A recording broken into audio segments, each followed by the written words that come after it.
Hello and welcome to Raju Notes channel, your pit stop for weekly current affairs updates.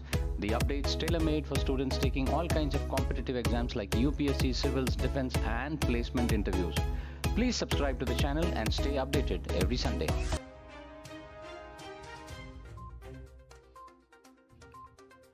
Ahead of the 17th BRICS Summit, Colombia and Uzbekistan have joined the New Development Bank (NDB), expanding the multilateral lenders membership to 11 countries. Founded in 2015 by original BRICS nations, the NDB aims to fund infrastructure and sustainable development in emerging economies. The NDB president Dilma Rousseff emphasized on the bank's mission to support Global South, focusing on innovation, science and technology to help member nations adapt to fourth industrial revolution. During a press conference following the bank's 10th board of directors meeting, India, Brazil, Russia, China, South Africa, Bangladesh, UAE, Egypt, and Algeria are members of NDB.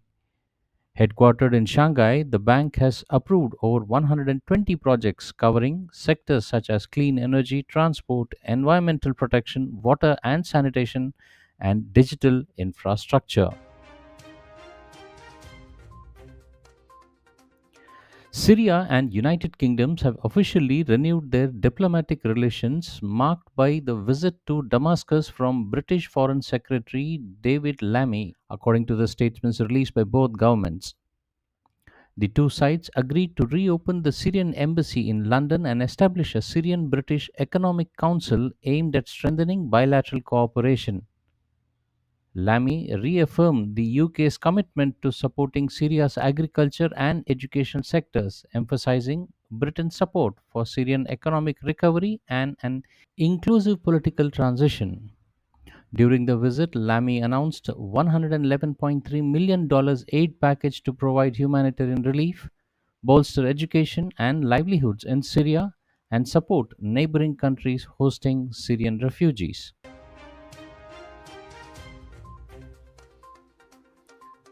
Billionaire entrepreneur Elon Musk has announced the launch of new political party in the United States called the American Party, aiming to challenge the two-party system dominated by Republicans and Democrats. Musk made the announcement yesterday on his social media platform X, accusing both major parties of unchecked government spendings and corruption and claiming that the US no longer functions as a democracy but as a unified political machine driven by waste and self interest. The move follows a dramatic fallout between Musk and former ally US President Donald Trump. Although Musk was born outside the US and is ineligible to run for the president, he has not disclosed who will lead the new party. It remains unclear whether the America Party has been formally registered with US election authorities.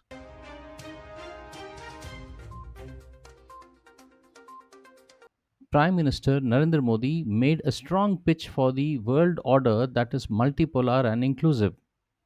Making an intervention during the first session in the BRICS summit that began in Rio de Janeiro in Brazil, the Prime Minister stressed that this has to start with comprehensive reforms in global institutions.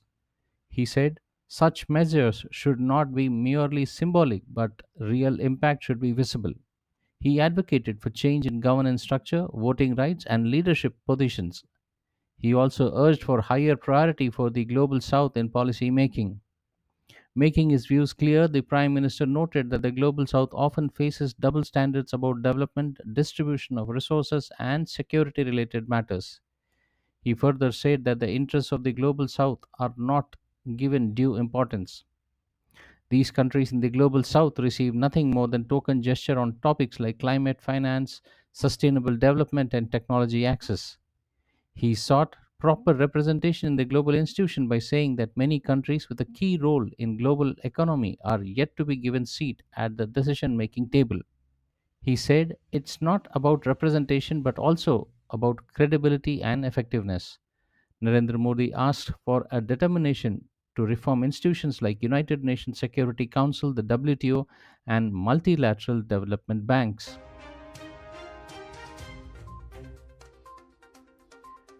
Prime Minister Modi's visit to Argentina marked a historic milestone. the first bilateral visit by an Indian Prime Minister to Latin America's nation in 57 years. Prime Minister paid tributes to monument of General Jose de San Martin, Argentina's revered freedom fighter. Later, he was accorded ceremonial welcome at the Casa Rosada by President Javier Milei.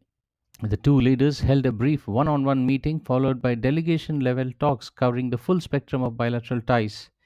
The Prime Minister requested Argentina's support in expanding the India Mercosur preferential trade agreement, noting that it would open a new opportunity for both economies. On agriculture, both sides stressed the need to enhance market access for dairy and farm products and explore joint efforts in technology sharing and sustainability. This visit will further strengthen the strategic partnership between India and Argentina and allow the two nations to explore new avenues of cooperation across a wide range of sectors, including trade and investment, health and pharmaceuticals, defense and security, infrastructure, mining and mineral resources, agriculture and food security, green energy, information and communication technologies, digital innovation, disaster management, science and technology, education, and people to people linkages.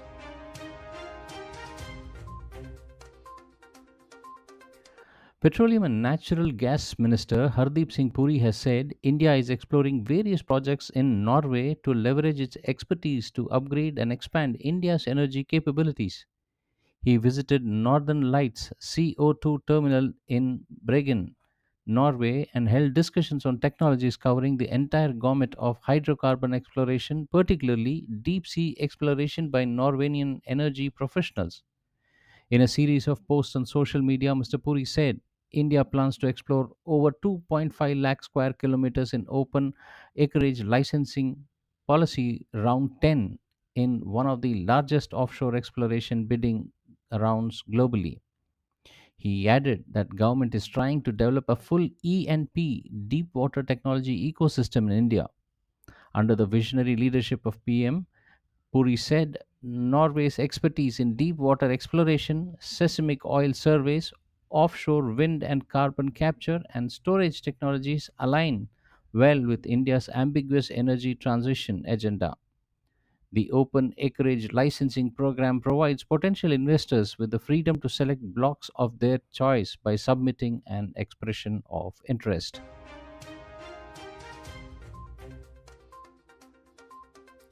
Union Minister of State for Science and Technology Dr. Jitendra Singh inaugurated the state of the art Phenome India National Biobank at the CSIR Institute of Genomics and Integrative Biology in New Delhi.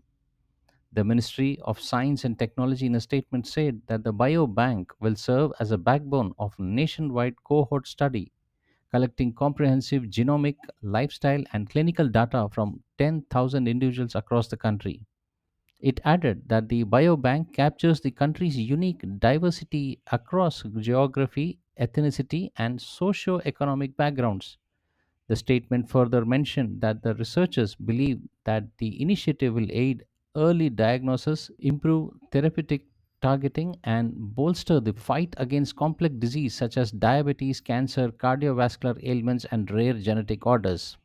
Addressing the event, Dr. Singh said that India's scientific landscape is evolving rapidly and cited recent advances in quantum technology, CRISPR based genome editing, and the fighting against antimicrobial resistance. Dr. Singh also called for deeper collaboration between research institutions, government departments like the Department of Biotechnology, and industry partner.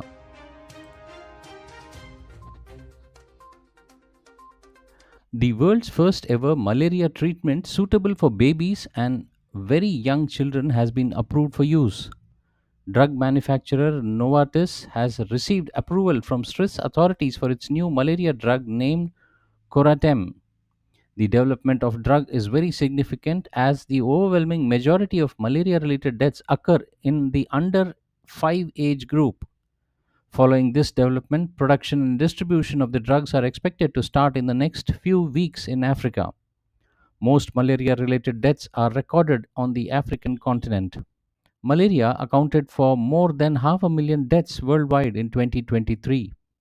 Until now, babies were treated with experimental dosage of drugs meant for older children, putting them at several risks, including overdose and more.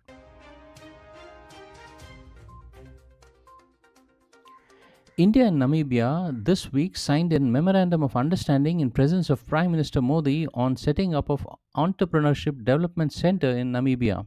Both countries also signed a memorandum of understanding on cooperation in the field of health and medicine. Letter of acceptance for Namibia joining the CDRI and Global Biofuel Alliance have also been presented. The memorandum of understandings have been signed after the delegation level talks between Prime Minister Modi and Namibian President Nutambo Nandi Nadwa at the State House in the Namibian capital Windhoek. The deliberations were aimed to deepen the economic partnership between the two countries by exploring new areas of cooperation in critical sectors. Prime Minister also paid tribute to Sam Nujoma, the founder father of Namibian nation, at the National Memorial Heroes Acre in Windhoek.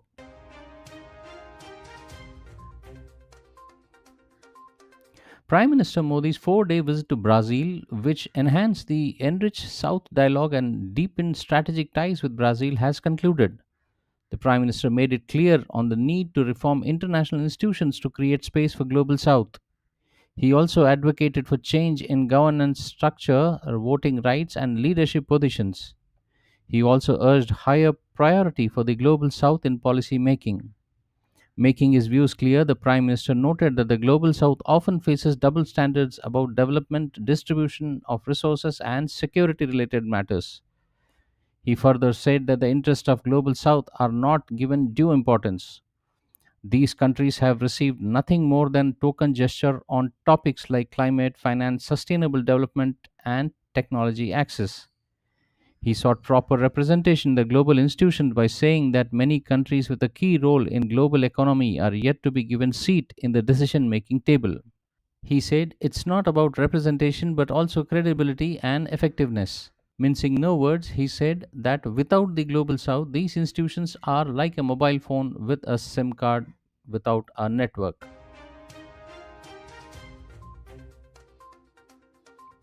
US President Donald Trump met with the leaders from 5 African nations, noting the United States is shifting its policy towards the continent from aid to trade.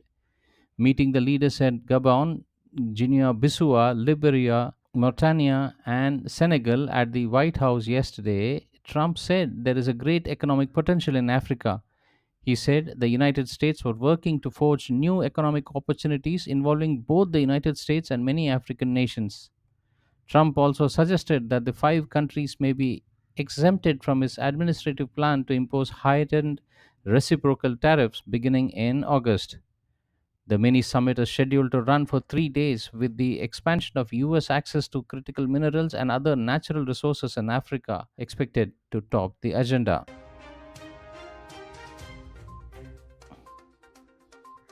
Heavy Industry Minister H.D. Kumaraswamy this week launched a scheme to incentivize electric trucks, e trucks, under the PME Drive Scheme. This is the first time that the government has launched support for electric trucks to help the country transition to clean and a sustainable freight mobility. The scheme aims to support the deployment of around 5,600 e trucks, promoting indigenous manufacturing and reducing logistic costs and carbon footprint. To ensure the reliability of electric trucks, the manufacturers will provide a comprehensive manufacturer backed warranty. This will include a 5 year or 5,000 kilometer warranty for the battery. The scheme is a strategic move to support India's commitment to reducing vehicular emissions and achieving its net zero 2070 goals. To ensure the reliability of electric trucks, manufacturers will provide a comprehensive warranty, and scrapping old polluting trucks is mandatory to avail of incentives. Well, that's all, friends, for this week's updates. See you soon next Sunday on the same channel. Till then, take care. Bye bye.